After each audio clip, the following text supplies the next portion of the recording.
문학으로 만나는 삶의 이야기들이 잔잔한 감동으로 찾아가는 김은자의 행복한 문학, 김은자 시인입니다.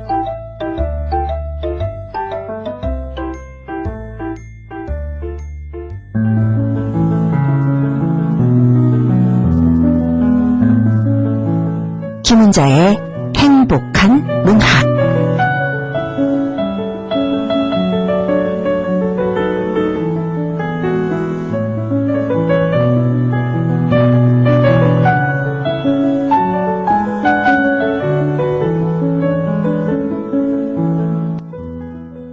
(2024년) 첫 주 여러분과 함께하는 행복한 문학, 김은자 인사드립니다. 새해 복 많이 받으세요. 매년 새해가 되면 지인, 친구, 직장 동료, 또 거래처, 부모님, 친척, 연인들에게 할 새해 인사말이 고민이 되곤 해요. 가장 무난하고 하고 싶은 말이 이 말인 것 같습니다. 새해 복 많이 받으라는 말. 복에는 여러 가지가 다 포함이 되잖아요. 건강, 행복, 사랑, 가족, 하는 일, 그 여러 가지 일들을 모두 포함시킨 말이 복이라는 말이기도 한데요. 복 중에서도 새해에 우리가 말하는 복은 정말 희망이 듬뿍 묻은 탱탱한 복입니다. 이제 한 해가 막 시작되면서 복 많이 열릴 것 같은 마음, 복 받고 싶은 마음, 그런 마음 때문이겠죠. 청취자 여러분들의 가정과 하시는 일 모두에게 새해에는 복이 풍성하게 내려지기를 기원합니다. 올해도 여러분들과 함께하는 행복한 문학은 이어집니다. 생활 속의 문학, 시대 속의 문학, 관계 속의 문학, 두루두루 섭렵하면서 문학으로 삶을 짚어보고 메마른 이민의 삶에서 문학으로 정서를 공감하는 시간은 계속됩니다. 잔잔하게 우리의 일상을 파고드는 좋은 문학으로 함께 할 것을 올해도 약속드리겠습니다. 요즘 이런 생각을 해요. 문학이라는 것이 겨울숲을 닮았다라는 생각이요. 헐벗은 겨울나무들을 보면 찬바람과 눈보라에도 강인하게 함께 서 있는 그 겨울나무들, 그들이 숲을 이루고 있잖아요. 만약 그들에게 봄을 기다리는 마음이 없다면, 봄을 탄생시킬 것이라는 마음이 없다면 그렇게 당당하게 비바람과 추위와 맞설 수 있을까요? 여름숲은 몰라도 겨울숲이 뭐 그렇게 쓸모가 있나요? 하는 분들도 있을지 모르겠습니다만 12월이 있어서 1월이 있는 것처럼 저들이 저렇게 손잡고 모진 계절을 지나가는 겨울숲이 있기에 또 봄이 있고 실력이 있는 겁니다. 봄을 생각하면서 견디는 것이 아닐까, 그런 생각을 하게 되는 요즘입니다. 우리의 삶도 그런 것 같습니다. 어려운 시간이 있지만 새해도 되었고 또 새 마음으로 봄을 기다리면 좋은 시간이 올 거다라는 생각을 하게 되는데요. 문학으로 삶을 톡톡 건드려보는 행복한 문학, 커튼 올려볼까요?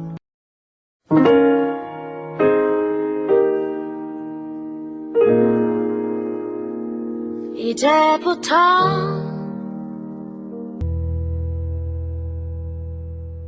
새해가 되면 문학계도 바빠집니다. 가장 먼저 눈에 띄게 바빠지는 일은요, 각 신문사에서 신춘문예 당선자를 발표하는 일입니다. 신춘문예가 문학인들의 등용문인 것은 뭐 확실하죠. 신춘문예에서 당선되었다 하면은 그 어느 등단지에서 당선한 것보다 실력을 인정받는 것입니다. 직장으로 말하면 공채거든요. 더구나 각 분야에서 여지껏 들어보지 못한 목소리로 실력을 쌓은 예비 문인들의 그 시와 문장 그리고 신선한 소설 이야기, 문학의 신선함을 한껏 높여주기도 합니다. 올해도 예외는 아니었어요. 그래서 오늘은 여러분들에게 2024년 올해 신춘문예에서 당선한 따끈따끈하고 핫한 수필 작품 한 편을 소개해드리겠습니다. 전북일보 신춘문예 당선작입니다. 김서연 작가의 제목은 숲속입니다.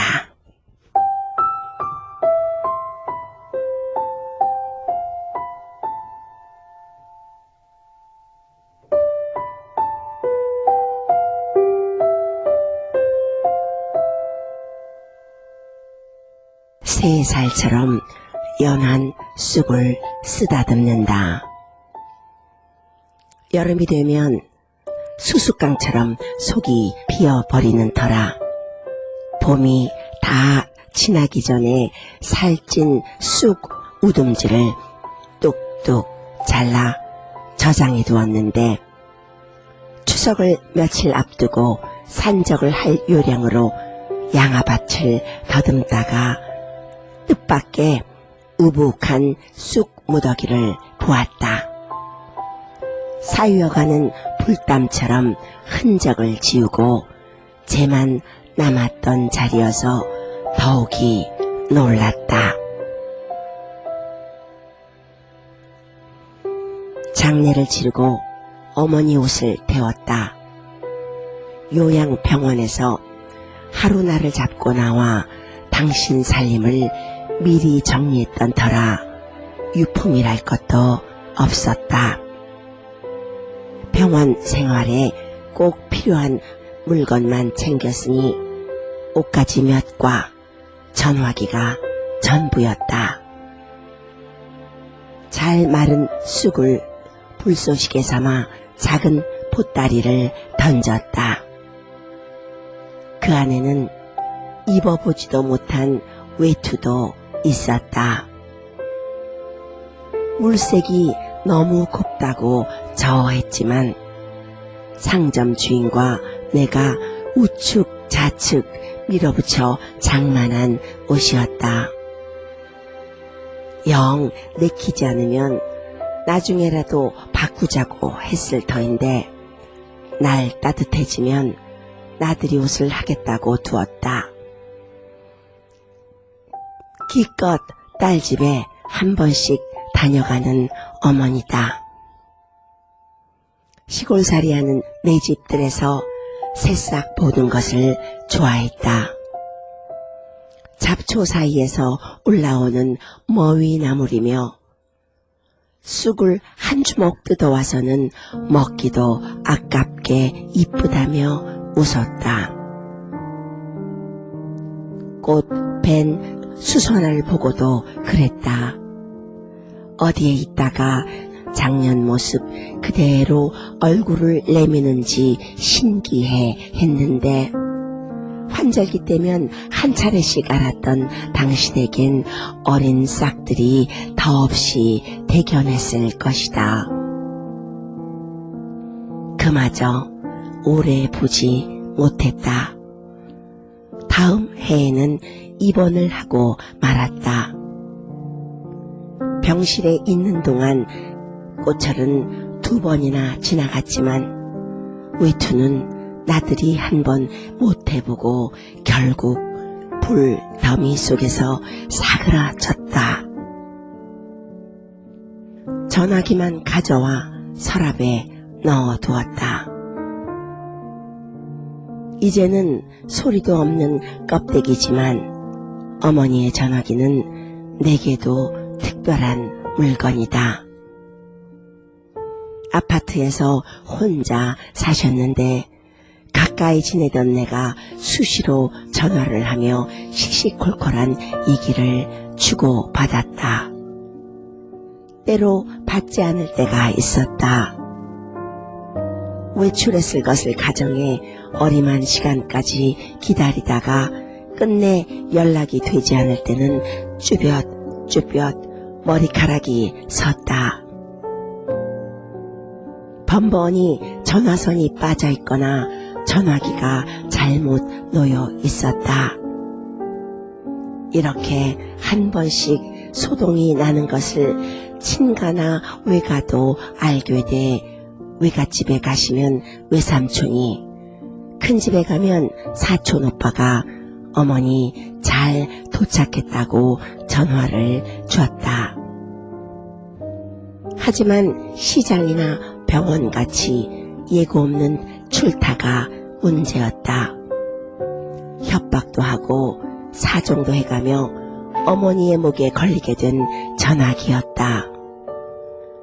병원에서도 침대 난간에 걸어두고 자식들의 전화를 받았는데 딸내 뜰을 생각했는지 쌉싸름한 머위 나물이며 연한 파나물, 된장 풀어 끓인 쑥국 이야기를 자주 했다. 어머니 가시고 흑백 사진처럼 어두운 나날이 갔다. 당신과 연락이 안 되면 사색이 되어 뛰어다니던 나를 아시면서 잘 도착했노라고. 여긴 날마다 봄날이고 지천에 나물과 꽃이 가득하다고 전화 한 번 주면 안 되는 것인지 겨우 연락이 닿는 어머니를 붙들고 어린아이처럼 울던 나를 떠올리며 가슴이 먹먹해지는 것은 나뿐인 건지, 얼마나 먼 길이길래 아직도 도착을 못한 걸까. 한 살이 맺힌 꽃자리처럼 어머니 떠난 자리가 허전해질 때면 무시로 전화기를 뒤적였다. 전화기 속에서 친구들은 손주 자랑으로 앞다툰다. 나 역시 꼬물거리는 손짓, 발짓이 귀여워 내 손주도 아닌데 몇 번이고 사진과 동영상을 올려다 본다. 이 집 저 집 카톡 사진을 훑는데 이게 웬일인가. 엄니 핸드폰이 카톡에 떴다. 어머니가 쓸 때는 기능이 단순한 폴더폰이어서 카톡을 사용할 수 없었다. 가슴이 뛰었다. 액정을 뒤로 밀었다. 분명 어머니 번호가 맞았고 반갑기보다 무서웠다. 시아버지 초상을 치른 후 아버님이란 번호로 전화가 와서 놀란 적이 있다. 남편 명의로 해드렸던 전화기를 받아와 다시 사용하면서 생긴 일이었다. 그때 망자들의 세상도 어디에 있을 것만 같다는 생각을 했다. 이 세상 좋아졌으니 저 세상에도 변화가 있어 전화기 하나씩은 손에 들려 있을지도 모른다는 맹랑한 상상을 했었다. 조심스럽게 화면을 늘렸다. 가슴이 쿵쾅 거렸다. 앳된 여자의 진달래빛 상의가 환했다. 손가락 사이로 눈, 코, 입이 선명했다. 피부가 희고 입속 보이는 웃음이 언뜻 우리 자매들을 닮은 것 같기도 했다. 전화번호를 반납했으니 새 주인을 만난 것이 당연했다. 번호 잃은 어머니의 전화기는 멍텅구리가 되어 서랍 속에서 잠자고 있음을 잘 알면서도 엄니 핸드폰 속 그녀를 자주 훔쳐 보았다. 대강의 일상을 읽으며 취향이나 성격까지 마음대로 가늠했다. 여행지에서의 거침없는 웃음이 화면 안에서 쏟아질 때는 나도 덩달아 입이 벙그러졌다. 요즘은 연애를 하는 모양이었다. 남자는 까무잡잡하고 이목구비가 반듯해 어디서 본 듯 낯설지 않았다. 어머니 가시고 우리 형제는 한동안 대화가 없었다. 혼자 보기 아까워 잠잠한 형제들의 단체 톡방에 그간의 이야기를 나열했다. 아버지처럼 안경을 꼈다는 얘기도 했지만 모두 아무 말이 없었다. 노을을 바라본 듯 어머니를 보내고 제각기 가슴에 검게 타들어간 구석을 어쩌지 못하고 있었다. 박완서 작가의 딸이란 소설을 읽은 적이 있다. 시집간 딸이 죽고 사위가 세장가를 가서 맞은 부인을 전처의 친정에서는 딸이라고 부른단다. 불탄 쑥밭에서 새로 돋은 가을 쑥을 쑥이라고 부르는 이치와 같았다. 딸을 잃은 친정 어머니와 전처의 흔적을 보아야 하는 세 부인이 서로 편한 관계일 리 없다. 소설 속에서 세 부인은 절대 움이 틀 수 없는 불모지에 있다. 하지만 아이의 외할머니 마음에 딸 같은 정이 움트는 것을 누가 말릴 수 있겠는가? 터무니없는 일이지만 가슴에 오래 남았었다. 뜬금없이 동생한테 문자가 왔다. 어머니 번호 쓰는 사람 행복한가 봐. 보기 좋네. 풀숲을 헤매던 손이 쑥을 쓰다듬으며 평온을 만났듯이 요즘도 한 번씩 전화기에 새 소식이 움트면 형제들과 대화를 엮는다. 서로의 불탄 마음 언덕을 어루만지며 보듬는다. 이렇게 어머니는 조금 더 우리를 돌보다 갈 모양이다. 18살에 시집을 왔다고 했다. 목화를 따다가 들녘 사람이 된 어머니는 솜털보다 순한 사람이었다. 쑥향이 코끝에 맴돌다 바람을 타고 흩어진다. 바람 닿는 그곳에도 쑥이 돋았는지 전화 걸고 싶다. 우리 형제들의 웃음이 만발한지 물어보고 싶다. 부모님이 돌아가셔도 생전에 쓰시던 핸드폰을 버리지 못하겠다라는 분들 많이 봤어요. 저도 비슷한 경험이 있는데요. 평소에 제가 존경하고 가깝게 지냈던 분인데 활발하게 활동을 하시다가 한 1년 하루셨나 그리고 돌아가셨어요. 그리고 몇 년이 지났는데 그러니까 그분의 카톡이 온 겁니다. 얼마나 놀랬겠어요. 귀신도 아니고 열어보니까 자제분들이 어머니 돌아가신 2주기에 친지분들에게 인사를 보낸 것이었습니다. 카톡 대문 사진도 그대로이고 이 메시지가 친지분이 혹시 보낸 건 아닐까, 그렇다면 얼마나 좋을까 그런 생각을 하면서 더 그리운 마음이 더했던 그런 적이 있었습니다. 이 글에서도 돌아가신 엄마 핸드폰에서 카톡이 뜬 거죠. 그런데 이분은 어머니 돌아가시고 번호를 반납한 상태였는데 번호 사용자의 신상을 보면서 엄마가 쓰던 핸드폰 번호를 누군가 쓰면서 이렇게 살아가고 있구나 생각이 됐겠죠. 어머니가 그리운 만큼 이 번호 사용자는 또 어떤 사람일까?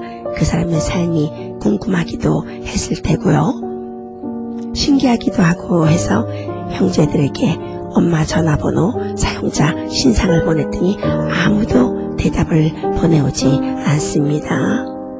그런 면이 있는 것 같아요. 큰 슬픔이나 상처는 건드릴 수 없다고 할까요? 감히 누가 먼저 입을 열기가 힘들다고 할까요? 터질까봐 다시 들추기가 쉽지 않습니다. 작가는 그 말을 노을을 바라보듯 어머니를 보내고 제각기 가슴에 검게 타들어간 구석을 어쩌지 못하고 있었다라고 말을 하고 있습니다. 그리고 나서 얼마 후 뜬금없이 동생분한테 문자가 오죠. 어머니 번호 쓰는 사람 행복한가 봐. 보기 좋네. 라고요. 생전 엄마가 쓰시던 핸드폰과 핸드폰 번호를 사용하는 누군가를 통해서 어머니를 다시 조명해보고 그리움을 끄집어내는 작가의 솜씨가 놀랍습니다. 그게 또 글의 힘이기도 하고요. 수필은 1인칭 문학입니다. 작가 자신을 작품에 내어놓음으로써 이 삶의 본질과 인생의 다양한 형상을 제시할 수 있죠. 그 방법이나 진솔함이 소설과는 아주 다른 점이 있어요. 힘이 있다고 할까요? 수필이 가진 직접적인 감동과 울림이 더욱 크게 다가올 수밖에 없습니다. 전북일보 신춘문예에는 올해도 수많은 작품이 응모되었습니다.